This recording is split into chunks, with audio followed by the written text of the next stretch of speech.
దుఃఖమును నిట్టూర్పును తొలగిపోవును. పాపం మనిషికి దుఃఖాన్ని తీసుకొచ్చింది, నిట్టూర్పును తీసుకొచ్చింది. వాస్తవానికి దేవుడు మానవుని కలుగు చేసినప్పుడు సంపూర్ణతతో మనిషిని కలుగు చేశాడు, యథార్థవంతునిగా దేవుడు కలుగు చేశాడు.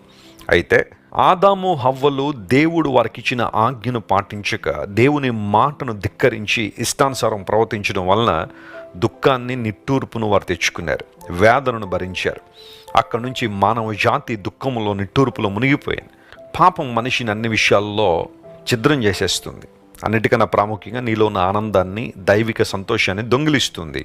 కానీ ఎప్పుడైతే నువ్వు మరలా ప్రభు దగ్గరికి వచ్చి నీ పాప జీవితం ఒప్పుకొని ప్రక్షాళన చేయబడి ప్రాయశ్చిత్తం పొంది క్రీస్తు ప్రభుని హృదయంలో చేర్చుకుంటావో, దేవుని వాక్యం సెలవిస్తున్న మాట ఏంటో తెలుసా? నీలో ఉన్న దుఃఖాన్ని, నిట్టూర్పును దేవుడు తొలగిస్తాడు. ఆయన నిన్ను సంతోషభరితునిగా చేస్తాడు. యెహోవా విమోచించిన వారు